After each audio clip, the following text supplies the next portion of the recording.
Mesdames et messieurs, fidèles téléspectateurs de l'émission Channel Musique, bonjour et bon dimanche. Nabatutu Bazuli Bakou, Yaolanda Bisso à travers Congo Média Channel Télévision. Merci Nané vous a aimé. Alors, mesdames et messieurs, pour vous informer, n'a profité vraiment, n'a souhaité vraiment un joyeux anniversaire à maman Anne-Marie Tangemeana. Donc, elle a eu fêté l'anniversaire depuis les 30 et à mois passé, donc le 30 juillet et mois passé. Donc c'était vraiment bien passé, tout ça qui wana to melaki to liaki donc to yemelaki vraiment to yemelaki vraiment joyeux anniversaire dans Ningezalaka. Merci vraiment la Ningezalaka toujours pour battre la maman Anne-Marie Tangemeana. Merci. Alors mesdames et messieurs, pour vous informer à travers cette émission Channel Musique né dans la émission le dimanche à l'élo. Alors pour vous informer, par fan tout la brigade Sarbati, la brigadier dans la brigadier tout posant la nana donc nouvelle les vraiment que artiste de la brigade Sarbati, elle a toujours na Poto, elle a toujours na Paris, donc elle a vraiment bonne santé. Nous bangé na featuring les au sein de mariés, na artiste musicien comme Nazar, donc calamité, on s'est payé sous au bilan dans la brigade Sarbati. Donc, quand vous me avez par rapport à la Sarbati, c'est la vidéo, on va bien featuring et na Nazar, on bêta.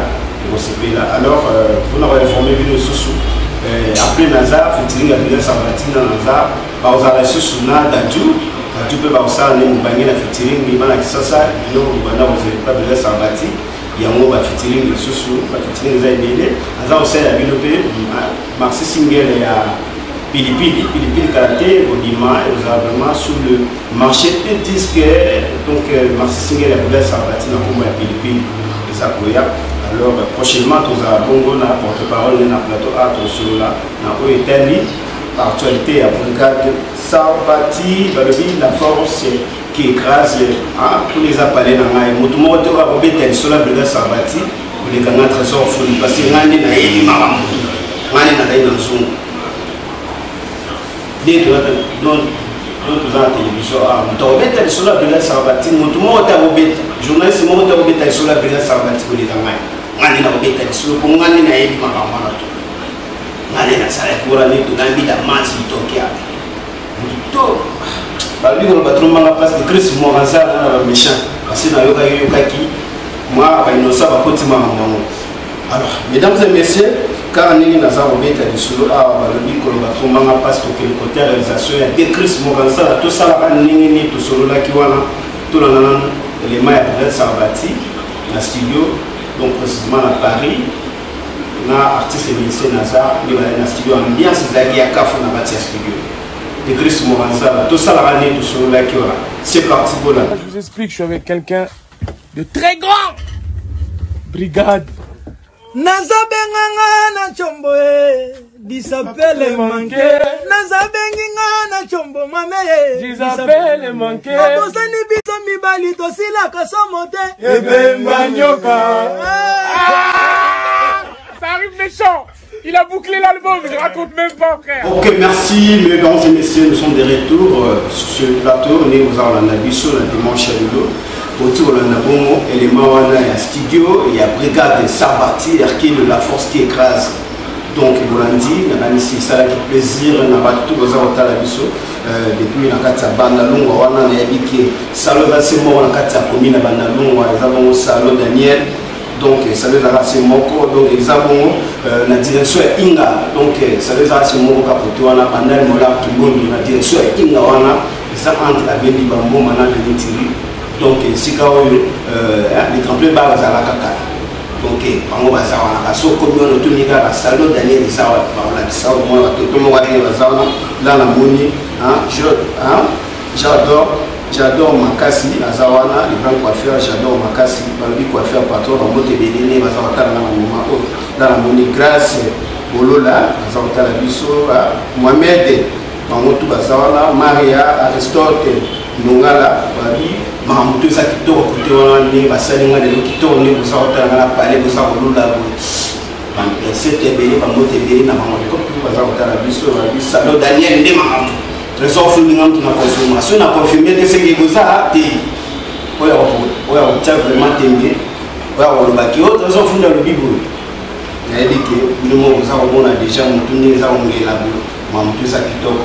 Ce n'est pas ça. Le Christ Moranza, il faut les gars, merci.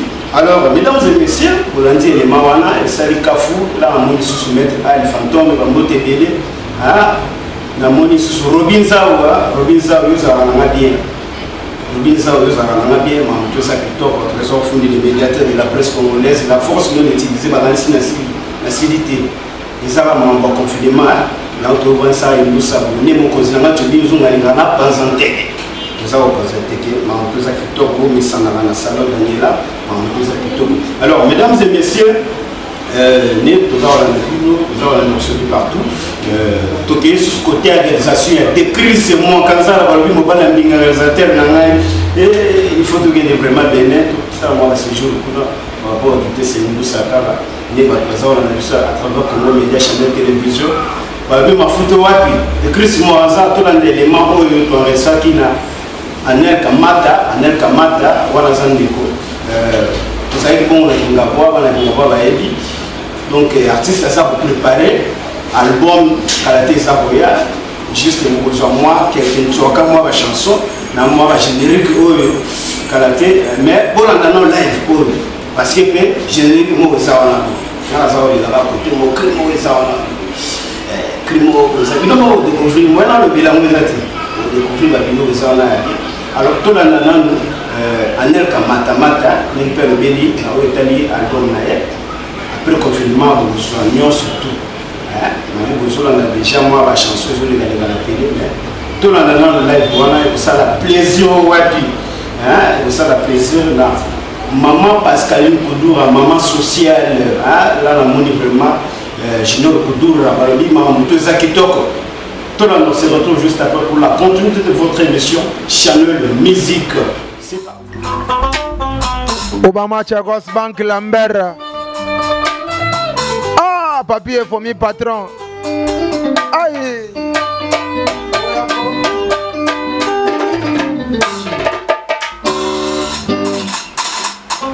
Nazalaki na mobali na ngayo Tonino Fernando Tonino Yewana shala kikopesa maikono Angonyo kotisa de nanda kwatasi Loboko emesa na kiko karese nga na pongi Yango wane komyo pepanga loboko nena musika Lobela mama lobo yeko komisa maina pongi Lobo yanga te bebe nokina koko mana beso Tonino Fernando na zesika ya kofutela Na motema motoyo ezaka kapasi Pourquoi kaka bolingo na ngai Bakoma ko tindika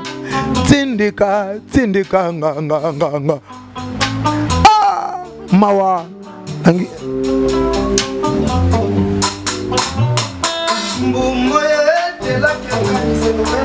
Abeda Shubogosa Mimalo Zakinga jeune fille yo komisinga ife yemer Yokoti singa yowaki singa lobina komile passé Arara Tonino Fernando Na zesika ya kofutela Na motema moto yo Ezaka kabarazi Kaka bolingo na ngai Bakoma ko tindika nga Sokyo salaki Zela matana sa kogoleka Mena luka Zela ya moto te anga moko Trésor refundi na ngaye Yo kote makambo yaka vraiment Yo kote makambo yaka Tobe makambo yo Vena nga rito malokondo na ole la tro Oncle langa Claude Ketebi Yo makambo yo kote tokata bango Bolingo ezana ngoli kambo ya nzambe ezalaka nango na makasi te ekomaka makasi soko so compliqué esevera sanga voler bonaka politesse apena za voler c'est moi yokanda na voler c'est moi optimala mo chaka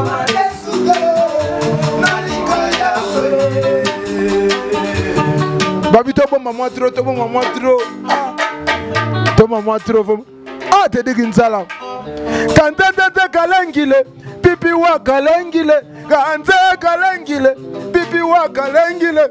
Atovandi kalmo solo barien. Nasina yebi eloko yo. Motema na yo yelingaka petit choko muzunguye. Motema na yo yelingaka Marie France na Belgique.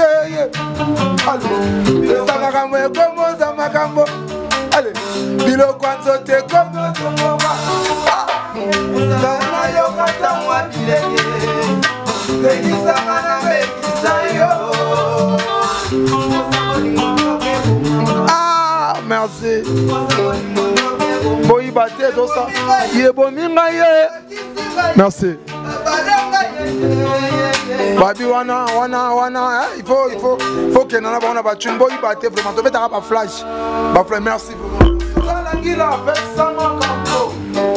Si j'ai sali Jessica Malangu en direct na kata mwanda yende makabo.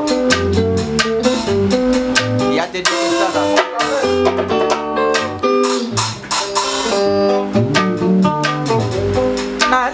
Nalinga kasi lelo manasuki. Je pourrais pas me l'amener bolimo Jessica Malangu. Lelo ba ujana benissimo.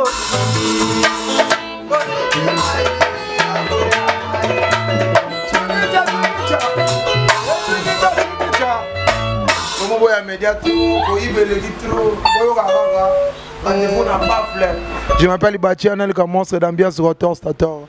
Rendez-vous na bafle. Maître Steve, maître Mbetenge Kalou Champongo. Ah, ba maître nanga moko puissance. Fumu. Fumu.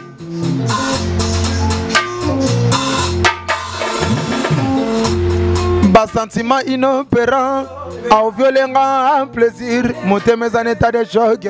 Ça la remise en joie.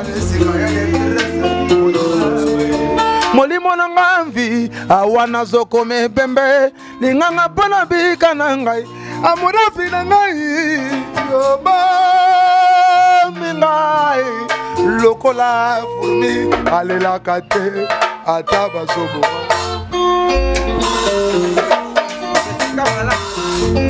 Abamba yo mwana mokonzi. Aye.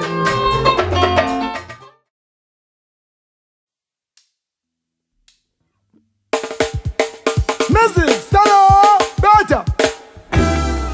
Moto bonga ibata na ngana yele. Ayi moto na bonga na bawa. Na bonga na bakufi. Oya komekanga bakoko basimba ye.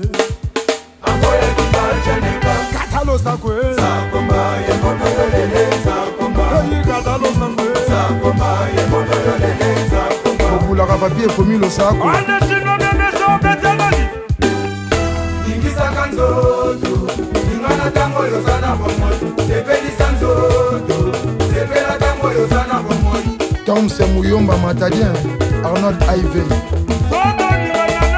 Merci à Mata.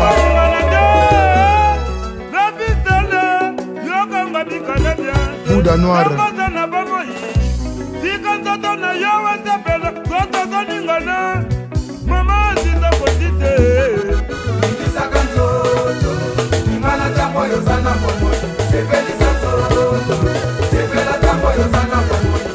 Hervé Pembele honorable.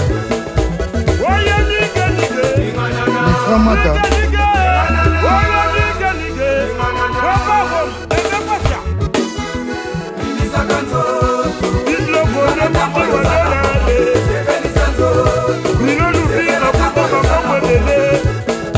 Commando Bama Tchekos Banque Lambert. C'est dans les petits.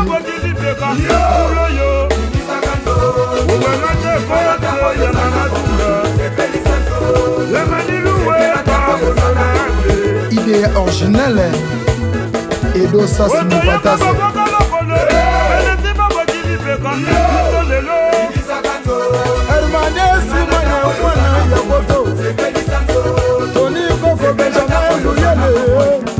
Tabu Fatou, Koko Nzoiba,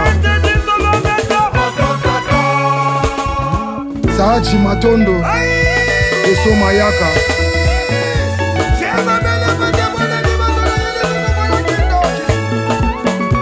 Muzungu maître Chogo Eyale.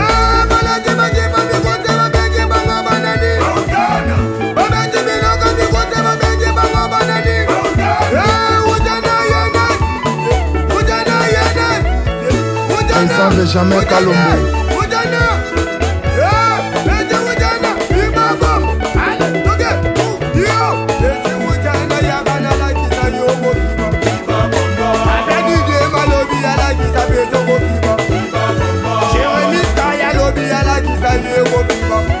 DJ B13, espace Mumbenga.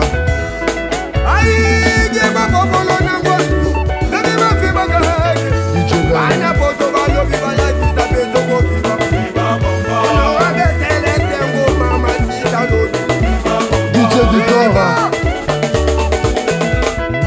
Mes respects, mon Letina Michelin, les rois Salomon Simba Moura. Mini, la grâce, Pascal Loubanza Mwamba. Professeur Winner Joseph Banza. Coxy Mwamba, Kosa Lova. Bana Bolaï, Michael Thierry RTGA. Jules Pachina Liboran Time. Tatou Piero Kalonji. Boss Dallas. Patrick Brésil. Hervé Kazadi. Maître Blaise Mbakama. Chancy Massouba Léon. Francis Kanza. Aris Galiano. Manifest Shop.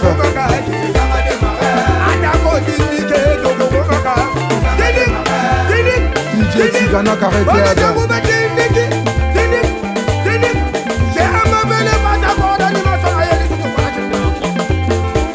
Papi Bantuta. David Nzuku. Alexis Eketebi Excellence. Timba Club. Yadi Louya. Samso d'Afrique Solo d'intérêt Samso. Papa na Cristiano.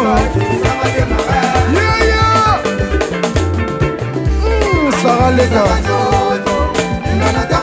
Café Kinini.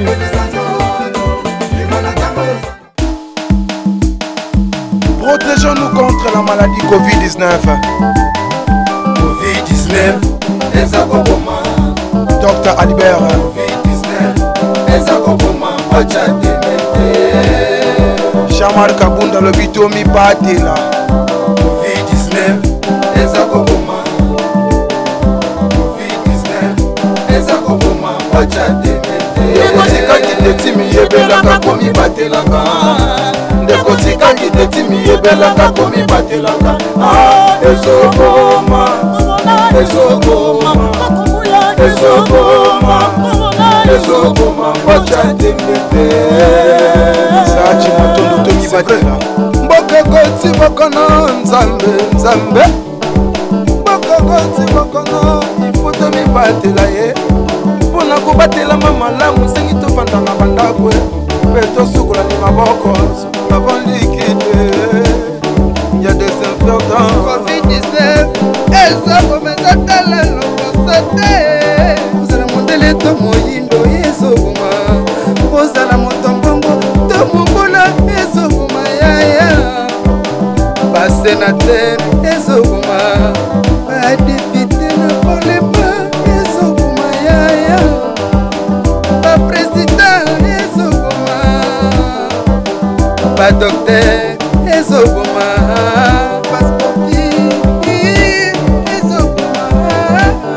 Basoda na biso ifo komi batela. Mike Tioyo RTGA Tomi Batela. Ba mama ya santo na bibateli. Batela, batela, batela. Baresa na bibateli. Batela, wana telefone to bibatela. batela, batela, batela. Covid-19, ezakoboma. Papi et Fomi. Covid-19, ezakoboma. Wacha temete.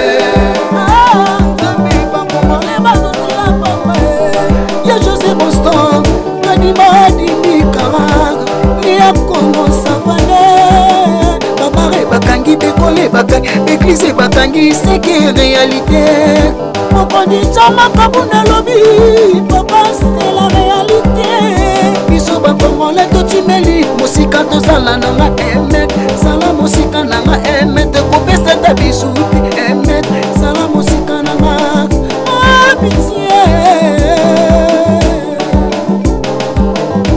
nzambe batela mboko yo kongo korone kende mosika nango na mboka nango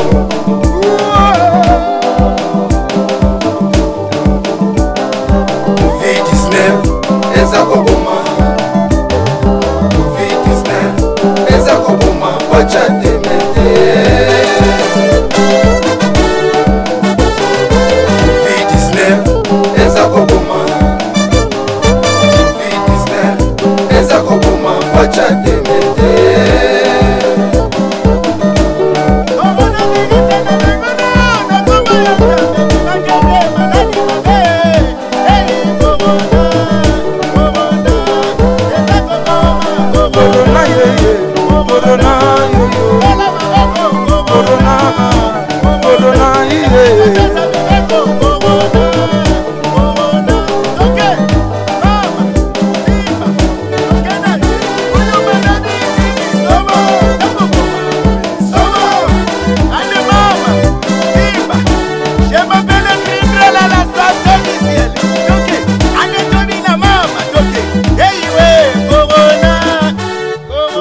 Samaloba, chef de l'État, Fachi, béton.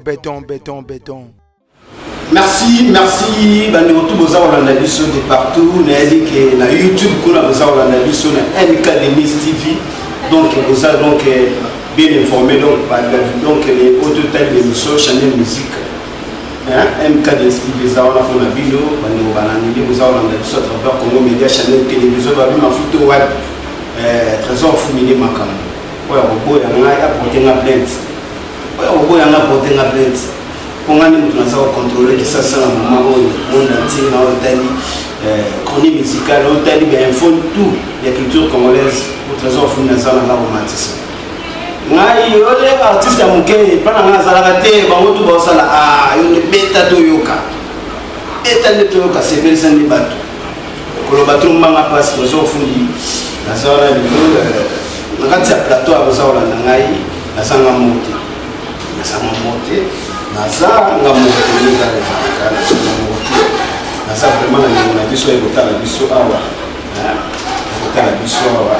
tumoni mpe aza poète c'est un artiste musicien poète akomposaka ndenge deja bapale bozala oboneo poète yango so limindeni mpo toyebi kaka papa lutumba aza te mais papa lutumba apena bakokoti bakoko mpe bayali bana mpe bazali oyo vraimen bakosaka mosala kitoko lokwa papa lutumba nsima o papa lutumba merci vraiment sona na repose te esika ozali oyepa nkolo nzambe mpongani nalibi papa lutumba nepa nkolo nzambe siko mwana ezali ape koko na toyebi te tobenge koko to mwana dikrist moraza otala biso na kombo ya poète poète vidal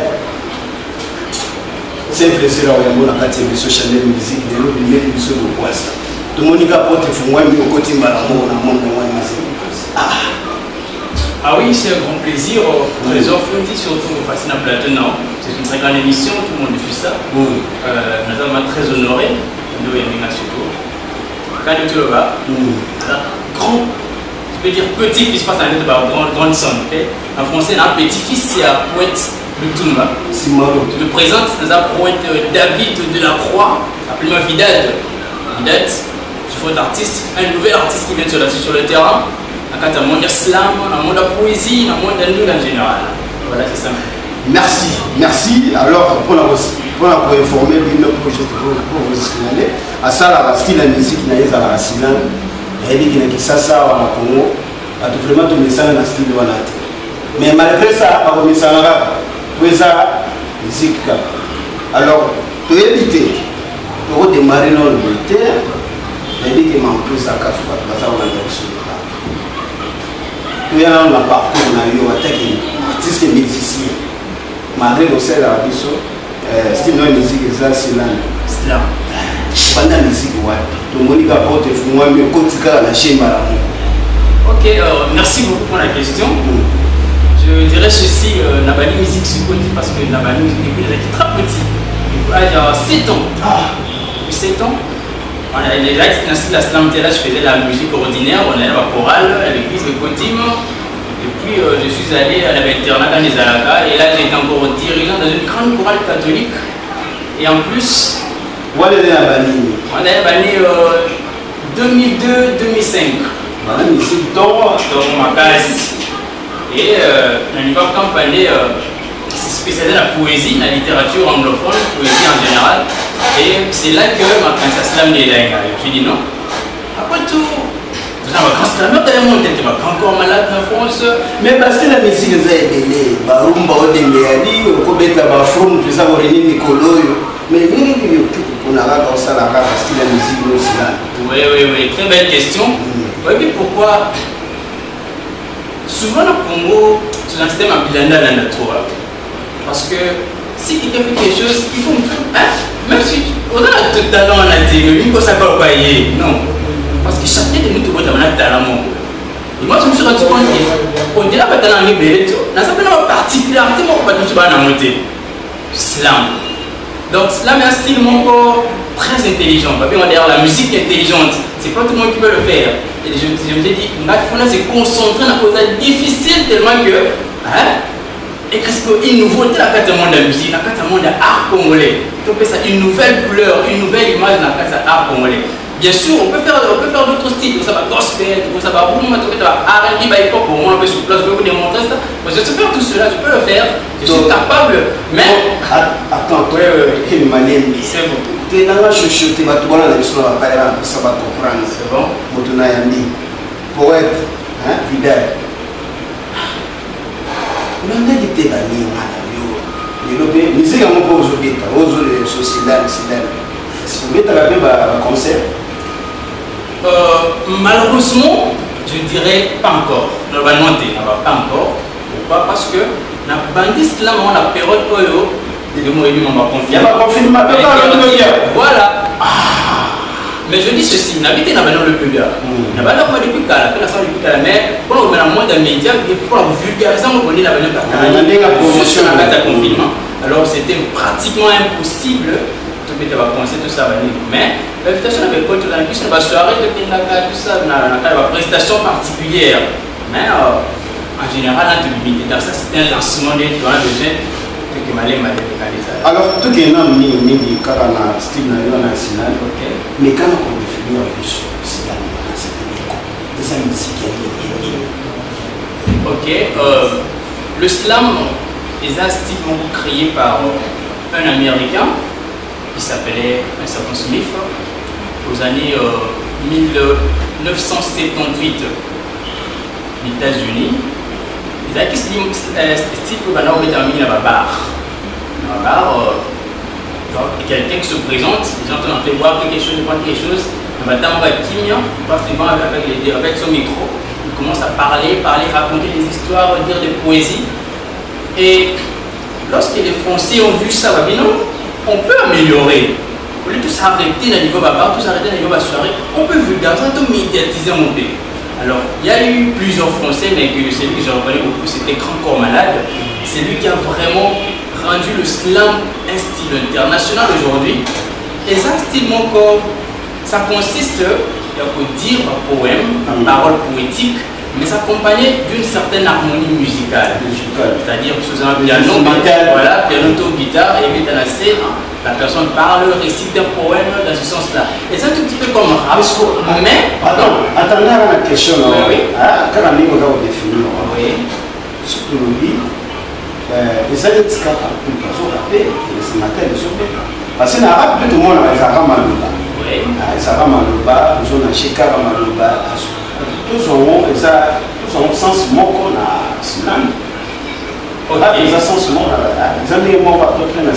C'est une très belle question parce qu'il y a la confusion par rapport à rap na slam. Mais quand on peut savoir la différence? La différence entre rap na slam est la suivante. D'abord, côté composition, il n'y a pas mal de différence. Parce que tout le monde a mis dans l'islam, il y a un barim, barim croisé, barim embrassé, n'a pas pesé là. Mais la différence, vous appelez la grande différence, c'est que rap est un style qui va un peu plus rapide par rapport à l'islam. L'islam qui est très doucement, mais par rapport à rap qui est un peu rapide, tu vois. Parfois les gens ont des difficultés pas même à écouter les mots qui sortent, mais dans l'islam, donc tu as tout le temps pour que toutes les paroles qui sortent de la bouche du slalom et du poète quand il est déclamé son poème. C'est ça un peu la différence entre rap et l'islam. Merci, Lady que vous avez la biso. Vous avez vraiment apprécié la différence. Vous avez baraté. La cité, vous avez baraté. Oh non, c'est là mais quand on rap. C'est ça, hein? La différence, c'est une équipe qui va définir biso. C'est là il a dit style, voilà. En tout cas, c'est bien. Alors, les lopés, tout le monde y a. Tout le monde y a. Merci. Nous avons commis Nini. Donc, tout est Nini. Makabongo Balamoni, la manière de confinement au Macambuso, pour maintenir Malambo Nini. Que au quotidien studio, clip à danger, au Kalaté Holanda. D'accord. L'identité dans ma particulière, très vaste. Mais pour l'instant, on a commis la Lemba. On a commis la Lemba, donc j'ai passé beaucoup de temps, les plus d'étudiants. Mais dans cette parcours, on l'a étudié très loin ici. Mais tout le monde est là. Mais on a vraiment résident commis la Lemba, donc je ne suis pas né là-bas, mais j'ai grandi là-bas. Aujourd'hui, voilà. Merci. Alors, vous allez bien tourner sur ce côté réalisation, décrire ce moment ensemble. Les Congo, mon pays. Congo, mon pays. Congo, mon pays. Les villes qui sont après, on a décortiqué. Titre voilà, comme Congo, mon pays. Alors, décrire ce moment ensemble, la gagné tout sur la Gaboué, mais ça va tout on a des matchs à vélo. Les villes qui sont on a le fond, les villes qui va tout passer et belé. Il faut pas poste téléviseur na bango parce que concentré on a des émissions Chanel musique pour y avoir des manquants. L'émission Yamara Bastar, l'émission Fou la Rabatou, c'est sont les qui a été alors pour le élément clip voilà Congo mon pays c'est ça mon pays toi on a c'est pour ça la plaisir na maman Tété Tangimia na ça la biso depuis Bandalungwa dans la moni Colette Chabani Didi Fundi hein par exemple toujours ensemble tout là se retrouve juste après c'est parti.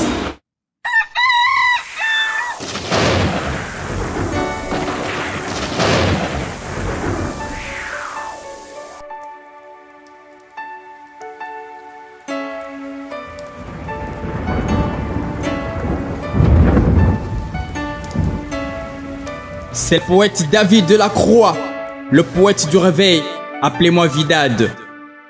Bonjour Congo, mon cher et beau pays que j'adore.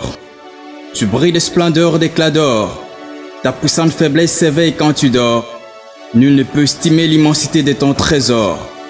Debout sont tes enfants unis par les sorts, debout semblent-ils unis dans l'effort, pour te libérer encore et une fois encore. Les voilà prôner un nouvel élan. Dans la paix mais sans la sérénité, dans la justice mais sans l'équité. Ils ont l'air de te chanter en toute beauté l'hymne sacré de leur solidarité. Ils saluent l'emblème d'or de ta souveraineté, te promettant de peupler ton sol et d'assurer ta grandeur. Cœur sur la main, parole de grâce en ta faveur. Pauvre et naïf, tu te fies à ses promesses, tel un gamin à court de sagesse. Congo mon pays, Congo mon pays. Je n'ai pas demandé à Dieu pour naître congolais. Cette terre où coule le miel et le lait. Cette terre où l'on broute et on croûte du pain au lait, du kanga journée ou du pistolet. Cette terre où l'on mange de zèle et cuisses de poulet. Je n'aurais pas choisi de vivre comme un prince au palais, admirant la beauté des danseuses du ballet. Je n'aurais pas pu le faire par moi-même s'il le fallait. Mais hélas, que je me lasse quoi que je fasse, même si je me fâche comme un vrai lâche, ou que je m'arrache à ma race, la nature m'attache sans relâche. La chance me sourit quand je parie aux loteries, comme si j'étais à Paris alors que les autres me rient, y compris les petites souris et chauves-souris me sourient quand elles mangent du riz. Rira bien, rira le dernier. Congo mon pays. Congo mon pays. Écoute-moi. À cause de tes richesses, tes enfants périssent sans cesse. À cause de ton sommeil, tu crois qu'il n'y a point de soleil. À cause de ta beauté, tu as vendu ta sérénité. Tu es pareil à une jolie femme, parée d'or et de diamants. Ton corps et ton visage t'attirent autant d'amants, comme le fer est attiré par l'aimant. Mais sache-le, ce n'est pas tout le monde qui t'aime vraiment, sauf ceux qui t'appellent maman, ceux qui restent avec toi à chaque moment. Ouvre tes yeux, regarde tes potentialités en farde qui te sont volées par mes gardes, car tu n'y point garde. À la place, tu suces sans cesse du sang des pauvres innocents. Contre les tiens, tu t'es fait puissant, mais aux autres, tu restes impuissant. Tu ne dis rien quand tes enfants sont violés, ton silence même quand ton trésor est volé. Tes enfants sont maltraités par les leurs méchants à l'intérieur. Ils sont mordus par les chiens méchants à l'extérieur. Pourtant toi, ils s'entretuent sans pitié. Pourtant toi, ils se détruisent sans cœur. Oh, femme sage, femme forte, je te croyais. Moi qui te surestimais, mais à tort. Congo, mon beau pays, tu es le seul héritage de nos ancêtres. Tu es les dons de Dieu pour tous les êtres. Femme sage, femme forte, et tu l'es. Lève-toi, crie au malin et tue-les. Et tu seras une femme respectée, honorée, aux couleurs dorées, donnant l'espoir d'une nation restaurée, l'espérance d'une vie améliorée. Congo des politiciens et des musiciens. Congo des hommes et femmes d'affaires et des chômeurs qui manquent à faire. Congo des soldats et des policiers, des magistrats et des huissiers. Congo des enseignants, des élèves et étudiants. Cette terre de talents indescriptibles. Terre des coiffeurs, terre des chauffeurs, terre des agriculteurs, terre des pêcheurs, terre des éleveurs, terre des vendeurs, terre des médecins et des infirmiers, terre des rappeurs, terre des slameurs, terre des chanteurs, terre des danseurs. Congo des Bakongo, Congo des Bangala, Congo des Baswahili, Congo des Baluba, Congo de tous les Congolais, qu'ils soient beaux ou qu'ils soient laids. Et vous les héroïnes et les héros vivants qui avez continué à marquer l'histoire de ce pays, les enfants du Congo se souviendront de vous. Docteur Jean-Jacques Muyembe, le Congo ne vous oubliera jamais. Docteur Denis Mukwege, le Congo ne vous oubliera jamais. Docteur Jeff Njadi Leteta, le Congo a besoin de vous. Eric Mondala, le Congo a besoin de vous. Vital Kamere, le Congo a besoin de vous. Martin Fayulu, le Congo a besoin de vous. Sylvano Kassongo, le Congo a besoin de vous. Moïse Katumbi, Jean-Pierre Bemba, le Congo a besoin de vous. Christian Lusakweno, le Congo a besoin de vous. Noël Ngama-Weranson, le Congo a besoin de vous. Et maman Olive Lembe Kabila, le Congo ne vous oubliera jamais. Maman Denise Nyakiru Tshisekedi, le Congo ne vous oubliera jamais. Maman Jeannie Mabunda, le Congo a besoin de vous. Honorable Lisa Nemalemba, la jeunesse congolaise vous réclame. Honorable Christelle Vwanga, les enfants des soldats vous réclament. Et tous les honorables qui œuvrent pour le bien de la population, la nation congolaise vous réclame. Congo, mon pays que j'adore, toi qui brilles de splendeur et d'éclat d'or, moi je t'adore et je t'adore. Congo, mon pays. Merci, de retour, mesdames et messieurs. Donc, votre chanson, comme mon pays, on a eu qui ça l'impression dans tout. Alors, poète, tu vois la chanson avec tout, félicitations. Merci. Malgré au pays, mais le Gamboka.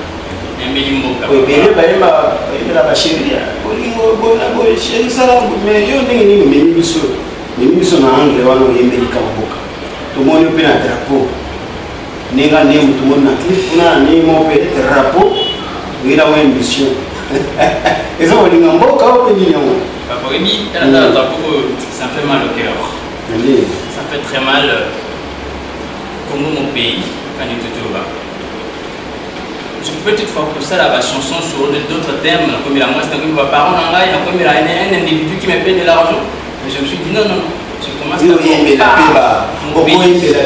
docteur Jeff Dadliteta, donc il dit, on veut oublier quand même, pardon, Jonathan Moutambala, le grand. Exactement, le boss Eric Mandala. Eric Mandala,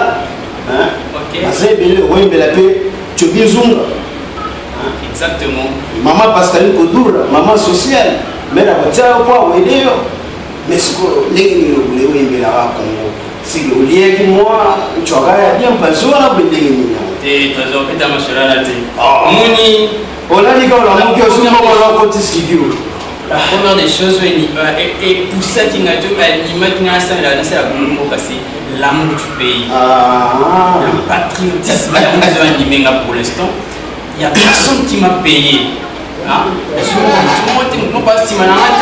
Mais l'amour du pays, il va faire la première œuvre dans notre famille. Et ce sera l'œuvre du pays. On a déclaré exactement que je suis le vrai fils du pays. C'est pourquoi on a dédié ce slam de cette chanson à tous les Congolais, surtout à l'occasion de la fête de l'indépendance. D'ailleurs, je souhaite une très bonne fête à tous les Congolais qui nous suivent partout. Bonne fête de l'indépendance. C'est déjà passé. Non, c'est pas passé. L'indépendance, c'est tout le mois de juin, tout au long du mois de juin. Mais c'est déjà passé, tu as déjà nagé. On a vu sur le dimanche, tu as déjà nagé. Malgré ça, mais dans le cadre de l'indépendance, c'était la terre. Ce sont des motos qui n'ont pas dit faux. Alors, nous avons un avis. On a un financement, on soit quitté. Financement exactif. Pour ça, un producteur, l'eau monte. Je crois qu'il y a un peu de soir. Oui, il y a un peu de soir. On a un studio. On a un financement, on a un producteur. Il y a un studio. Oui, mais il faut un personnel. C'était moi qui ai fait ma autorité. On dirait ceux qui se lavent dans la bête à reconnaître quelques valeurs d'individus, quelques personnalités, quelques autorités à pays Nabiso, entre autres le boss Rick Mandala, le docteur Jeff Nadi, l'État. C'est pays c'est-à-dire que même ça peut signer le côté, mais quand on va œuvre pour la société, pour la jeunesse congolaise, non, on ne peut pas le laisser outre quand même. Si on atteint, c'est pas parce que là, non. Bien sûr, j'ai besoin de leur soutien pour l'instant, mais auparavant, ils ne m'ont rien donné. Mais là, vous le voyez, ce qu'on appelle sur le bureau, après ce moi, le chocolat, Trésor, ça c'est 10 Henri. Tout le bagage, attends. Tout le bagage, la CAPL d'ailleurs, malgré que les bateaux, donc il ne faut pas soutenir Mboka, alors tout ça, on a alors, les gens nous le disent que comment on va financer, on va soutenir au financement. Mais les deux, ce qui est arrivé, l'artiste, tout le monde vraiment, titre n'est pas bien. L'idée n'a pas de chanson, il a pas plus moi des paroles. Ça, c'est un cadre de sous. Pourquoi? Parce que dans le domaine de la musique, on va critiquer la musique, il va dédicace, tout ça, pour qu'il va financer. Il va être flatterie. C'est pas dans ce sens-là. Mais pour eux, non. Ça, c'est la chanson. Moi, si je fais ça, parce qu'on a reconnaître qu'en ces jours-là, il y a une certaine dignité, une certaine valeur sur les pays et tout le monde là. Pour moi, ça va être icône à Katamboka. Et ça, opérateur économique, j'ai même cité quelques hommes politiques. Je citais comme l'honorable Lisane Malemba, l'honorable Junior Nemalemba. Donc ces gens-là, ce sont des personnes qui font du bien pour la population, pour les œuvres. À Katamboka, tout le monde a des bases, tout ça. Et dans le cadre, il y a qu'on reconnaître un missal là-bas, il faut les encourager. Et on les encourage à dire bravo pour ce que vous faites. Mais ceux qui en retour, oui, voilà, c'est notre artiste, voilà, il nous a reconnus. On a guise un remerciement, c'est pas bien ça, moi, je pas, il y a rouge, il y a disons, il y a kaki. Malgré tu n'as pas refusé, ça sera la bienvenue. Malgré tu n'as pas demandé. Je vais pas demander. Concernant mon super année avec mon colo, voilà, ils vont tuer, ils vont te le dire, moi. Mais concernant mon super, il y a pas un avec mon colo. Nathalie, comment on monte, il fait la main qui gagne. Fait ma moto BD, fait déjà comprendre la ligne à Kourubimba. Il y a monté des Chris Moranzala. Merci. Ceux qui vont venir, David, viens ceci, cela. En tout cas, je suis disponible. D'ailleurs, on a besoin de financement, on a besoin de soutien. Mais ce n'est pas que Nathalie va pas en retour. Non, je n'ai pas visé d'abord de l'argent. Moi, j'ai visé d'abord leurs œuvres qu'ils font pour la communauté congolaise. Voilà. Merci, mesdames et messieurs, comprenez pour que tu aimes aussi l'artiste. Musicien et un poète, dans le combo, Vidat, donc,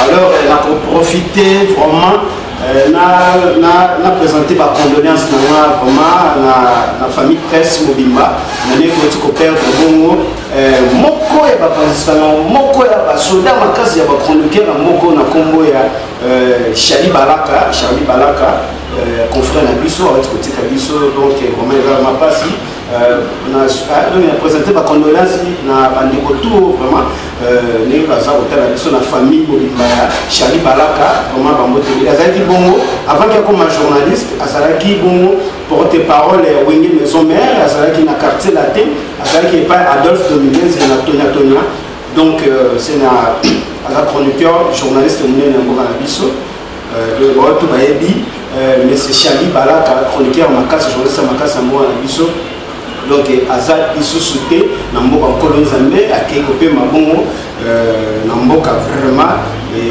mboka oyo esalema mpona biso kokende kopema kuna epai ya grand prêtre kolo merci na bato tu baza kolanda biso na dimanche ya lelo tokomokende biso mpe rochite mokende biso mpe na rochite David tokomokende na biso mpe. Oui, mais on a demandé à mon résultat, il faut qu'on appelle de quoi il est capable. Parce que oui, parce que on a fait pas de temps. Mais est-ce que l'homme se présente peut-être au début, pour Robeta, de l'autre moment afro, c'est le bisobeto, c'est l'anime. Il y a un moment dans le commenté, les amis, on a mis ça en côté parce que on y va travailler par la police. Mais s'il faut nous démontrer, il faut s'attendre à rap nazali, la musique afro nazali, la R&B nazali, la gospel, parce que j'ai commencé par là, la gospel partout je suis là. Qu'est-ce que tu veux en premier, je ne sais pas. Il faut promettre à téléspectateurs parce que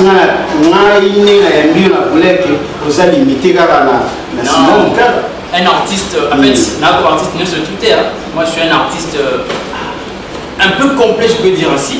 Parce que là, c'est un instrument, on avait un piano, guitare, et puis un peu complet, non, on va dire que complet à 100%. Donc, aux artistes polyvalent. Très polyvalent.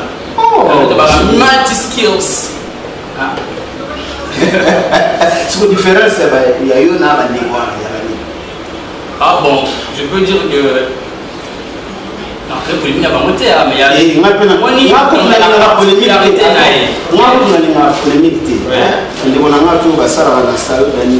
Salon Daniel Bayebi. On a une polémique. Sur telle émission, on a une polémique. On a une polémique. Salon donc Bayebi na salon Daniel Bayebi. Il faut y avoir un autre CTV. C'est bon. Vous avez tout. Sur le point. On a une polémique. La différence, c'est ça. Il y a eu un bango. Peut-être bango pour Bayemba Kakaka. C'est pour tout avant de devenir un artiste. Un artiste, c'est pas tout le monde. Nous avons une particularité à être genre. Artiste et musicien. Artiste musicien, parce que un producteur artiste aussi, oui, parce que tu vas les poètes même on va se lamenter, il faut que David n'a pas fait la première poésie de ce artiste. Alors je voulais dire ceci, et ça partie de ce là non pas limité mais la particularité mon côté basé spécialisé. Et ça qu'on a donné la médecine. Docteur, généraliste basali, mais il y a des spécialistes basali. Alors on a donné un RP à Kabon. Tu vas voir quelqu'un c'est spécialiste en côté chant, nous sommes spécialistes côté rap, nous sommes spécialistes côté piano, nous sommes spécialistes donc non on a mais moi par la grâce de Dieu, en tout cas, merci Seigneur d'avoir pu s'en battre les délais. Je peux faire du rap, je peux faire du chant, je peux faire du piano, je peux faire de la guitare, donc tout ça c'est. Merci, il y aura bien tout le sur le côté arabe.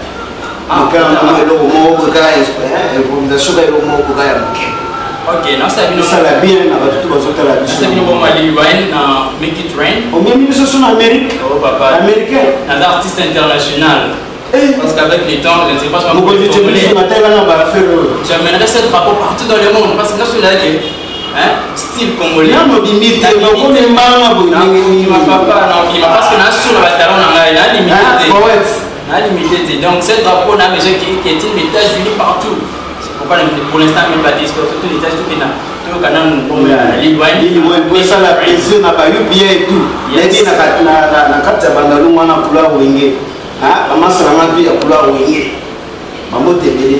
Oh, ils ont plaisir, tout ça va plaisir. Tout ça va plaisir. Quand ils le barragent,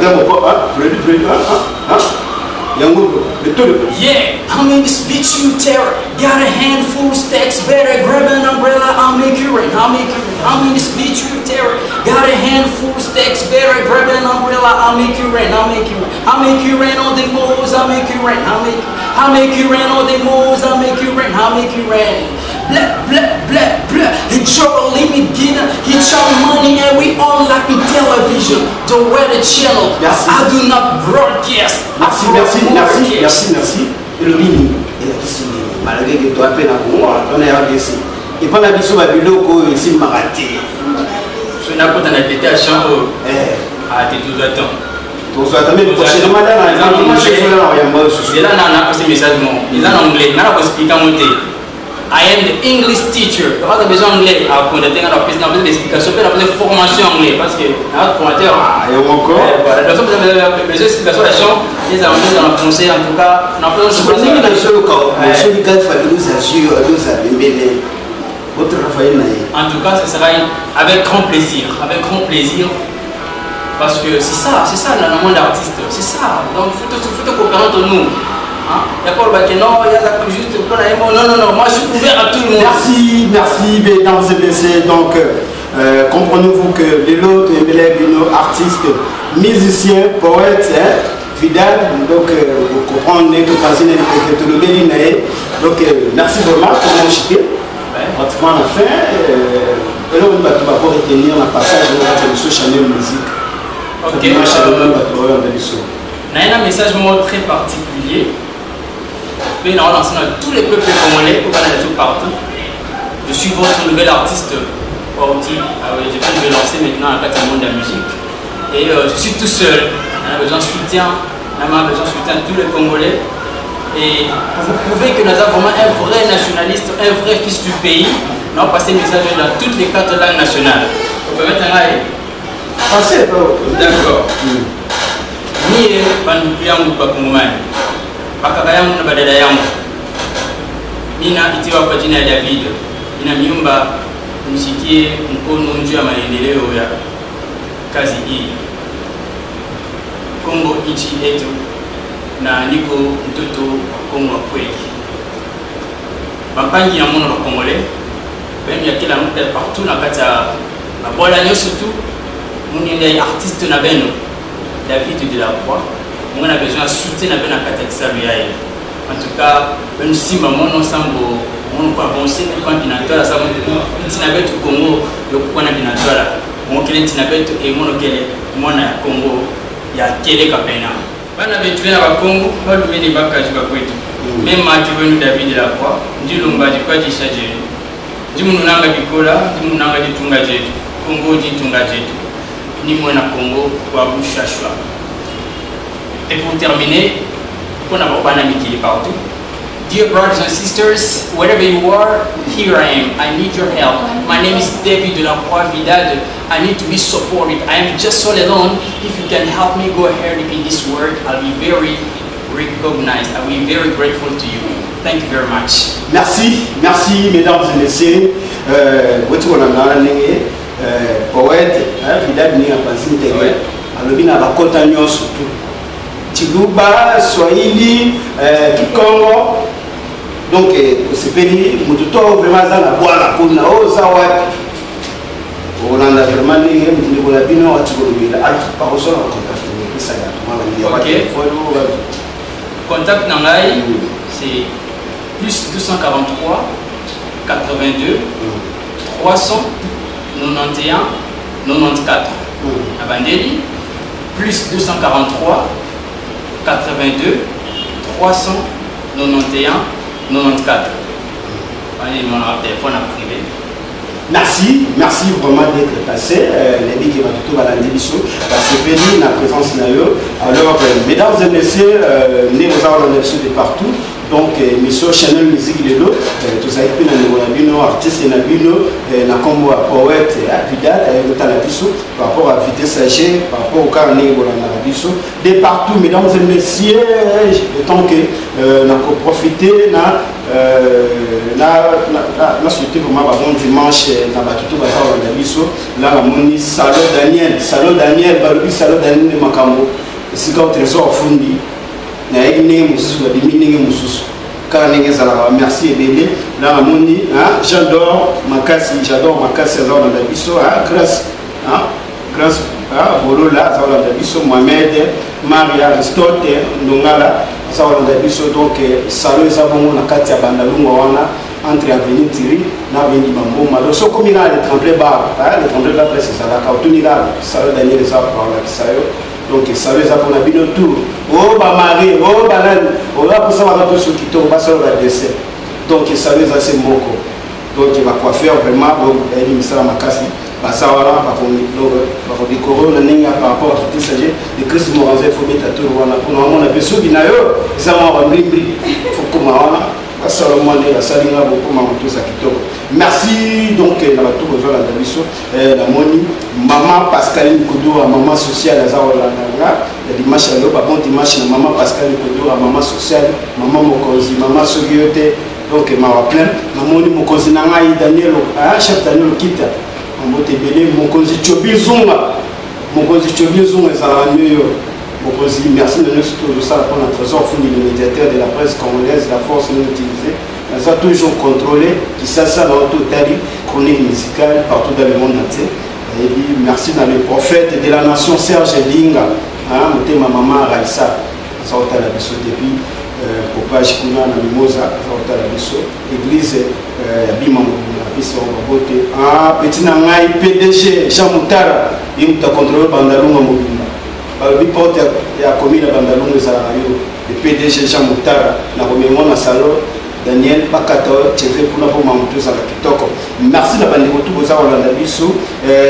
N'oubliez pas, le réalisateur de cette émission, c'est écrit, c'est moi, quand ça va bien, au bal, au bal, hier, ça va toucher au trésor au fond du médiateur de la presse congolaise, Amoni Peter Kengebeli, Namoni Soussou, Madame Ezawala, Madame Christelle, donc, et Mme Tessa Kitoko, Mambo Tebele. Alors, moi, je vais dédicacer, ils ont un dimanche. Dimanche, tout le monde a l'habitude de partout. Oui, on a ici bon dimanche, papa Jacques Ngambo, madame Lisa Ngambo, et Ken, Kevin, Kenaya, Keila, bon dimanche à vous. Et on a ici bon dimanche, mon ami intime aussi, Pador, lui, bon dimanche à vous. Merci, Nelly, bienvenue au bar, tu peux vous rappeler le tchotchou à la vie. C'est ça, non? Alors, merci. Donc, on a la Bible, Tukutani Bongo, à la prochaine Balobi, le numéro, il y a 6 émissions sur Chanel Musique, ni aux Aula na Biso Balobi, diffusion ça va le dimanche, ni pour la Biso à 12h30. Donc, rediffusion ça Bongo, mardi à 0h30, donc tout ça lundi, donc 0h30 c'est déjà mardi. Donc, pour la Biso, le même mardi, sur la 12h30. Donc, on a donc vous appelez sur YouTube, vraiment MK Denis TV pour la Nabi sur Mobimba. Donc, je vous aime beaucoup. Nous appelons Adèle pour comprendre Michel de l'eau, malgré ça, on peut cafou. Nous appelons Adèle, la surprise de bon oncle et Nana, nous avons aller au Kadani. Donc, tout ça, c'est la programme. Et merci, nous avons retour pour l'intégrale de partout. Nous avons notre Koutani. À la prochaine, numéro 6. Ceux qui nous ont été. Donc, tout le monde est de ce. Merci.